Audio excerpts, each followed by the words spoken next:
The city of Manila never truly sleeps, but tonight, something is different. The usual hum of traffic has faded, replaced by a tense silence. Midnight strikes, and across the city, radios and televisions blare out the urgent words. Breaking news. President Trump warns China against sending weapons to Iran. Manila freezes, caught in the glare of global headlines. People crowd around screens in 24-hour convenience stores. On a rooftop in Makati, a group of students huddle with their phones. Taxi drivers pause in their routes, listening intently to the crackling voice of a news anchor. The city's lights flicker in the humid night, as if the very air is holding its breath, waiting for what comes next. Parents hush their children. Shopkeepers quietly close steel shutters, peering anxiously out into the street. For one moment, the sprawling metropolis stands united in anxiety, all eyes on the unfolding crisis. In that midnight hour, Manila feels small. A city of millions, tied to events far beyond its own borders. News travels fast, fear even faster. What will this night bring? The news spreads like wildfire. In the narrow alleys of Tondo, radios echo against concrete walls. News anchors speak in somber tones, warning of danger and uncertainty. Some residents whisper about past wars, others remember last year's typhoon. But this fear is new. It comes from far away, yet feels close enough to touch. At the city docks, fishermen sit on overturned crates, listening to the news. Their boats rock gently in the dark water. If there's a war, will we still have fish to catch? One asks, voice trembling. Nearby, a vendor pours coffee, hands shaking. First the virus, now this, she mutters. When will it end? In upscale condominiums, families gather in living rooms, scrolling through updates. Social media fills with speculation, memes, and prayers. Hashtags trend overnight as rumors swirl about troop movements and diplomatic warnings. Yet beneath the fear, a stubborn resilience pulses. Manila has survived before. Earthquakes, floods, coups. But tonight, the threat feels different.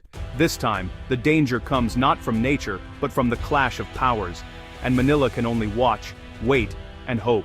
The message from Donald Trump is blunt and unmistakable. He warns China, do not send weapons to Iran. If you do, there will be consequences. The world watches as his words ripple outward, unsettling capitals from Beijing to Manila. In China, President Xi Jinping's office works through the night. Officials scramble to respond as global markets shudder. Chinese social media censors posts about the warning. Yet anxiety is clear even inside the Great Firewall. State media issues calm statements, but behind the scenes the mood is urgent. For the Philippines, this warning is more than distant thunder. It brings the threat of conflict closer to home. The South China Sea, already a flashpoint, suddenly feels even more dangerous when military analysts warn that any escalation could turn the Philippines into a front line. Politicians make statements urging calm. Markets react. The peso wobbles. In government halls, officials prepare for emergency meetings. Trump's words are not just foreign policy. They are a trigger, setting off alarms across the region. The Philippines stands at a crossroads. For decades it has balanced relations with both the United States and China. America is an old ally, China a powerful neighbor. Now that balance is in jeopardy. If the conflict escalates, where will the Philippines stand? Some leaders urge loyalty to the US, citing shared history and defense treaties. Others warn against provoking China, the country's biggest trading partner. The stakes are enormous, economically, politically, and in terms of pure survival. Ordinary Filipinos feel the tension. Will the Philippines become a battleground?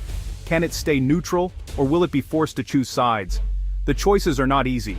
Each path carries risk, loss of jobs, risk of war, or diplomatic isolation. In the corridors of power, debates rage. The nation's geography, so close to contested waters, means it cannot ignore the storm brewing offshore. Manila's leaders know what happens next could shape the country's destiny for decades to come. History lingers in the streets of Manila. Older residents remember the days when the United States Navy's 7th Fleet anchored in Subic Bay. American planes once filled the skies over Clark Air Base. Some recall the prosperity those bases brought, while others remember protests, accidents, and that uneasy feeling of being caught in someone else's war. Even after the bases closed in the 1990s, the shadow of foreign power never really left. Chinese ships now patrol the edges of Philippine waters. Fishermen tell stories of warning shots and blocked passages.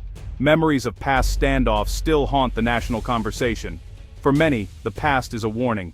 The Philippines has been a pawn before, and some fear history will repeat itself. Others see hope, a chance to play a stronger role, to assert sovereignty, and to shape its own future. Yet, the memories are mixed.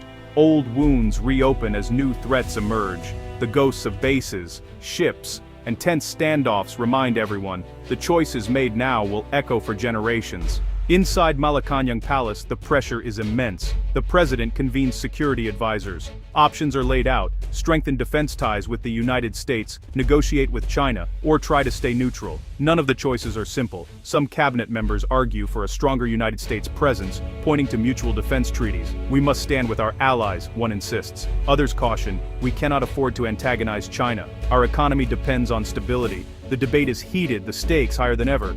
Outside, protesters gather. Some wave United States flags, others burn them. Social media explodes with opinion. Some demanding firmness, others pleading for peace. The nation's leaders know any decision will be controversial. In the end, the government buys time. Statements urge restraint, call for dialogue. But behind the calm words, uncertainty reigns. The weight of history and the threat of war hang over every meeting, every decision. For most Filipinos, daily life goes on. But underneath, anxiety simmers. Small business owners worry about the peso falling, about rising prices for imported goods. Parents fret about their children's safety. Students debate the news, wondering if their futures are at risk. Taxi drivers swap rumors between fares. Street vendors quietly discuss possible shortages. In classrooms, teachers try to reassure their pupils, but the questions are hard to answer. What if war comes? Will there be jobs? Will families be safe? Some see opportunity, more foreign aid, new jobs if United States troops return. Others fear exploitation or the loss of sovereignty. Hope and fear mingle as ordinary people search for answers in a sea of uncertainty. In the noise of the city and the quiet of rural villages, the question lingers: what will tomorrow bring? No one knows, but everyone feels the tension. Along the western coast, fishermen rise before dawn. The South China Sea is their lifeblood, but now, each journey feels more dangerous. Chinese ships chase us away, says Mang Huan, a fisherman from Zambales. But if the Americans come back, will things get better or worse? In Palawan, families living near old United States bases watch the news with mixed feelings. Some remember the prosperity, others the trouble. We want peace, says a local shopkeeper, but we need jobs too. We're tired of always being in the middle. Students in coastal towns voice concern about the environment and security. We just want to finish school and find work, says Leah, a college student. But now we worry about war. Local officials plead for calm, but they know the risks all too well. Everywhere, real lives are at stake. Fishermen, workers, families, they all feel the impact of distant headlines. For them, global politics is not abstract.